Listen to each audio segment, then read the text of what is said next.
Tonggeng, geh pun tak cukup nak makan.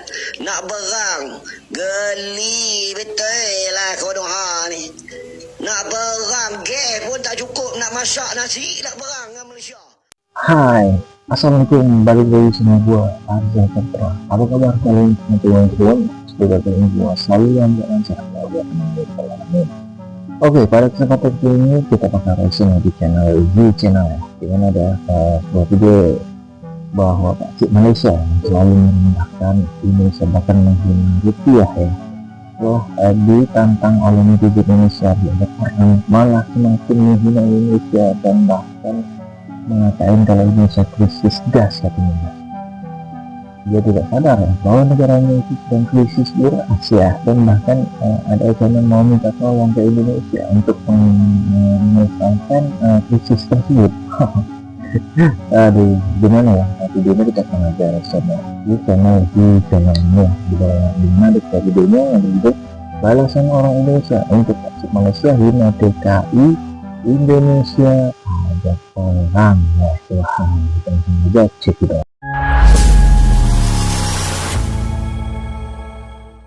Takut alai lawak adalah. Takut dia kata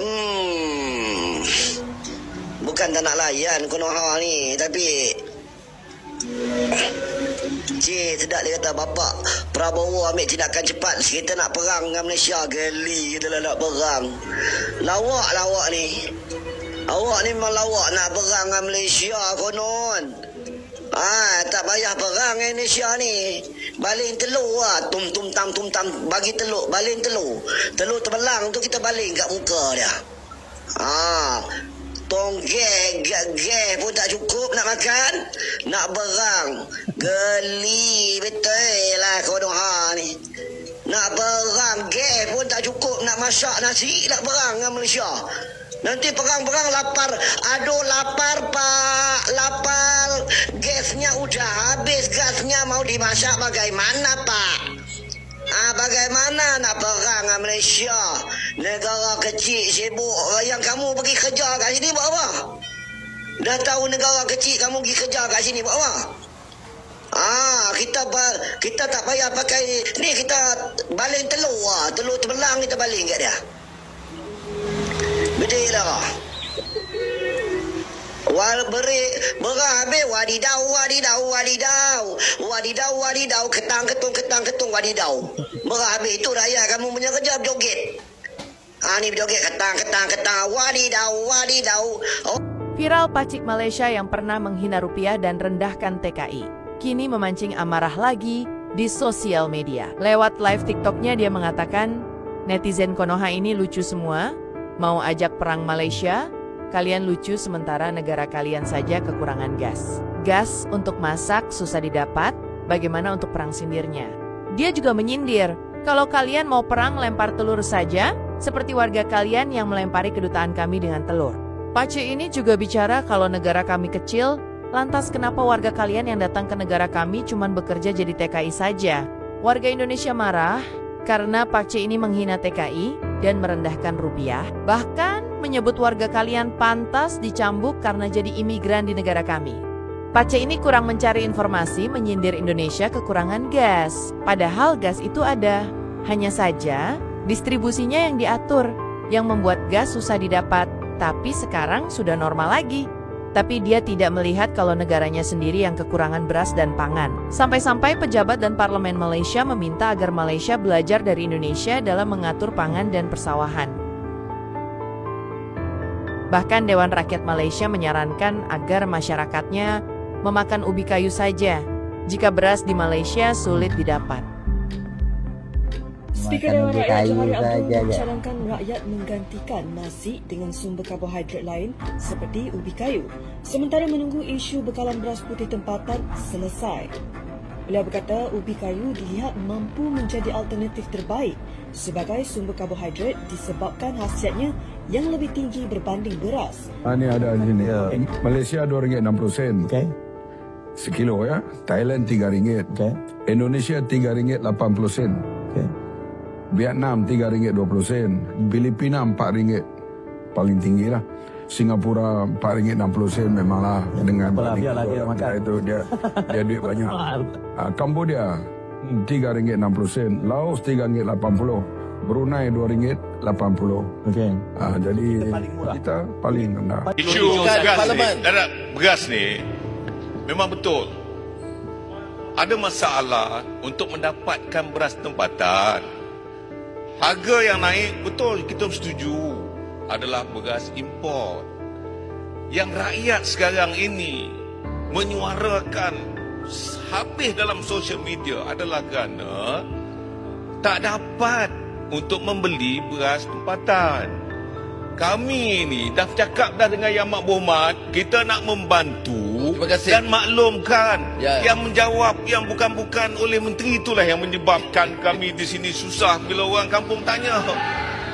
Yang Amat Berhormat cakap tadi saya tak tegur pun, tetapi oleh kerana Yang Berhormat Kota Raja kata macam-macam, saya kata tak boleh lah. Sebab yang pentingnya rakyat di bawah sana mahu untuk mendapatkan cukup beras tempatan itu. Maksudnya Pakcik Malaysia tadi tidak tahu diri. Emang betul, warga Indonesia banyak yang bekerja jadi TKI di Malaysia, tapi mereka bekerja bukan untuk dihina. Mereka bekerja karena ada kesepakatan permintaan tenaga kerja antara negara Malaysia dan Indonesia, termasuk negara Bangladesh. Mereka bekerja di negara kalian mulai dari sektor pertanian sampai industri untuk membangun negara kalian. Karena warga kalian di Malaysia tidak ada yang mau bekerja di sektor rendah, atau yang kalian sebut itu babu. Tanpa adanya tenaga kerja asing, negara kalian belum tentu bergerak secepat sekarang. Kami juga tidak membenarkan tenaga kerja kami masuk secara ilegal, tapi bukan berarti bebas untuk kalian begal.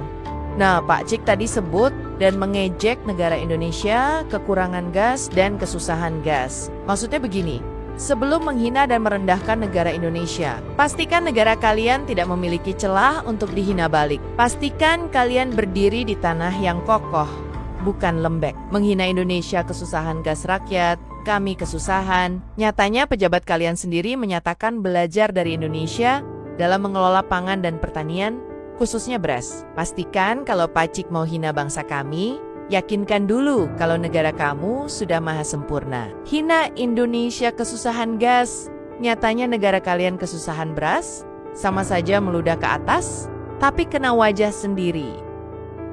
Nah, kalau masih ada yang bilang, Malaysia tetap bisa jalan tanpa TKI, yuk kita lihat faktanya lebih dalam. Begini, sektor apa yang paling bergantung sama pekerja asing? Perkebunan, konstruksi, manufaktur, restoran, dan rumah tangga. Siapa yang mengisi mayoritas pekerja di sektor-sektor itu? Orang Indonesia. Waktu Malaysia kehilangan TKI, sawit nggak keurus, panen terlambat, produksi anjlok, harga sayur naik 100%.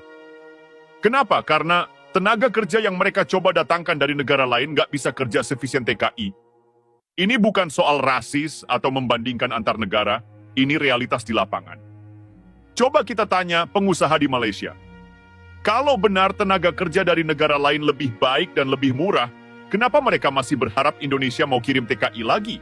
Kenapa sampai ada pertemuan kabinet buat cari solusi? Kenapa sampai ada yang bilang, kami perlu jawaban cepat dari pemerintah? Ini yang namanya ironis. Di satu sisi, ada sebagian orang Malaysia yang meremehkan TKI, menyebut mereka beban atau masalah. Tapi di sisi lain, ekonomi mereka justru tergantung pada tenaga kerja kita. Ini seperti orang yang bilang nggak butuh payung, tapi begitu hujan turun, panik cari tempat berteduh. Terus kalau mereka memang benar-benar bisa jalan tanpa TKI, kenapa pemerintah Malaysia sampai bolak-balik lobi pemerintah Indonesia biar bisa impor tenaga kerja lagi? Kenapa tiba-tiba dari kita nggak butuh berubah jadi tolong dong kirim tenaga kerja kalian lagi? Harga diri dan kepentingan ekonomi. Ini bukan cuma soal pekerjaan, ini soal harga diri dan kebijakan negara. Malaysia boleh saja jadi negara yang lebih maju, tapi kalau dalam hal tenaga kerja mereka masih bergantung pada Indonesia, ya harus diakui. Jangan gengsi. Jangan merendahkan pekerja yang justru jadi tulang punggung ekonomi mereka. Indonesia sendiri juga harus lebih tegas. Kalau kita punya pekerja berkualitas, harus dipastikan mereka mendapatkan hak yang layak. Jangan sampai kita hanya dianggap murah dan mudah dieksploitasi. Pemerintah Indonesia sudah mulai memperketat regulasi soal pengiriman tenaga kerja. Dan itu langkah yang benar. Kalau Malaysia mau tenaga kerja Indonesia, mereka juga harus tunduk pada aturan main yang lebih adil. Dan satu hal lagi, Kita nggak bicara soal kebencian di sini. Ini bukan soal kita versus mereka. Ini soal fakta ekonomi dan kebijakan tenaga kerja. Malaysia dan Indonesia bertetangga dan selayaknya tetangga harus saling menghormati. Kalau Malaysia benar-benar ingin hubungan yang baik, mereka harus mulai dari cara mereka memperlakukan pekerja Indonesia. Jadi mari kita tanya sekali lagi, siapa yang sebenarnya butuh siapa? Kalau Malaysia tanpa TKI bisa bertahan, kenapa mereka masih memohon-mohon? Oke, kita lanjut. Kalau ada yang masih ngotot bilang, Malaysia bisa tanpa TKI. Zrenia, yuk kita bongkar satu persatu. Tahun 2022 itu jadi bukti nyata. Saat pekerja Indonesia ditarik, bukan cuma pengusaha yang panik. Pemerintah Malaysia sendiri langsung kalang kabut. Kenapa? Karena tanpa TKI, banyak bisnis mereka nggak bisa jalan. Sektor perkebunan, produksi sawit jeblok, ekspor terganggu. Sektor konstruksi, proyek-proyek mangkrak, biaya melonjak. Sektor manufaktur, pabrik kekurangan tenaga kerja, produksi tersendat. Sektor restoran dan hotel, kekurangan staf, layanan menurun. Sektor rumah tangga, keluarga-keluarga di Malaysia kewalahan cari asisten rumah tangga. Jadi kalau ada yang masih songong bilang, kami nggak butuh pekerja Indonesia, kita tinggal kasih satu pertanyaan simple. Kalau memang nggak butuh, kenapa sekarang repot-repot cari cara supaya TKI bisa kembali? Dan yang lebih lucu lagi, Malaysia coba cari tenaga kerja dari Bangladesh dan Filipina. Hasilnya, nggak sesuai harapan. Banyak pengusaha yang bilang, sulit cari pekerja seterampil orang Indonesia. Katanya bisa tanpa kita? Kenapa nggak langsung aja lanjut sama tenaga kerja dari negara lain? Kenapa masih ribut soal negosiasi sama Indonesia? Jangan hanya butuh, tapi harus menghargai. Ini yang harus ditekankan. Malaysia bukan cuma butuh tenaga kerja Indonesia, tapi mereka juga harus menghargai dan memperlakukannya dengan adil. Jangan hanya datang ke Indonesia saat krisis, tapi giliran semuanya lancar malah meremehkan. Lihat Amerika. Mereka sudah memasukkan Malaysia ke daftar hitam dalam urusan tenaga kerja. Bukan Indonesia yang bilang, tapi laporan resmi dari Amerika. Artinya, sistem ketenaga kerjaan Malaysia itu bermasalah. Buruh asing sering diperlakukan semena-mena, hak mereka nggak dilindungi dengan baik. Indonesia sudah benar dengan kebijakan baru soal tenaga kerja migran. Kita bukan negara yang cuma bisa menyuplai pekerja tanpa peduli kesejahteraan mereka. Kalau Malaysia mau tenaga kerja kita, ya harus tunduk sama aturan kita. Bangsa besar jangan minder. Kita ini bangsa besar. Tenaga kerja kita diakui dunia. Coba lihat di Timur Tengah, di Jepang, di Korea Selatan. Orang Indonesia dikenal rajin, cepat belajar, dan punya etos kerja yang kuat. Itu bukan omong kosong. Jadi kalau masih ada yang bilang tenaga kerja Indonesia nggak penting, coba mereka bertahan setahun tanpa TKI. Kita lihat siapa yang lebih panik. Intinya simple. Jangan meremehkan yang kalian sendiri butuhkan. Kalau benar Malaysia bisa tanpa TKI, kenapa masih memohon? Malaysia harus belajar bahwa ekonomi mereka sangat bergantung pada tenaga kerja asing, khususnya dari Indonesia. Kalau memang butuh, akui dan hargai. Jangan di satu sisi bilang kami bisa tanpa TKI, tapi di sisi lain panik saat mereka pergi. Masalah utama Malaysia dalam ketenaga kerjaan bukan hanya soal jumlah, tapi juga soal perlakuan terhadap pekerja asing. Laporan internasional sudah jelas, Malaysia masuk daftar hitam dalam urusan tenaga kerja. Kalau ingin hubungan baik dengan Indonesia dan dunia, mulai dengan memperbaiki sistem dan menjamin hak-hak pekerja. Jangan cuma ingat Indonesia saat kekurangan tenaga kerja. Kalau hubungan mau baik, bangun komunikasi yang sehat dan saling menghormati. Bukan hanya ketika sedang terdesak, Indonesia harus tegas dalam negosiasi ketenaga kerjaan. Kita bukan lagi negara yang sekadar menyuplai tenaga kerja tanpa memperhatikan hak dan kesejahteraan mereka. Kalau Malaysia atau negara lain ingin pekerja kita, mereka harus tunduk pada standar yang kita tetapkan. Pemerintah Indonesia sudah mengambil langkah yang baik dengan memperketat regulasi tenaga kerja migran. Tapi ini belum cukup. Harus ada mekanisme pengawasan yang kuat untuk memastikan TKI benar-benar diperlakukan dengan adil di luar negeri. Ketergantungan Malaysia pada TKI seharusnya jadi motivasi bagi kita. Kalau tenaga kerja kita begitu berharga di luar negeri, kenapa kita nggak maksimalkan di dalam negeri? Bangun industri, ciptakan lebih banyak lapangan kerja, dan buat Indonesia jadi negara yang lebih mandiri secara ekonomi.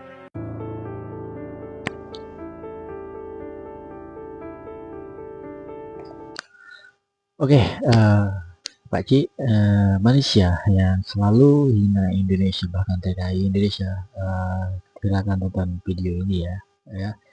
Harusnya Pak Cik itu tahu diri ya, negara Pak Cik itu tanpa warga negara asing atau pekerja asing khususnya dari Indonesia ya.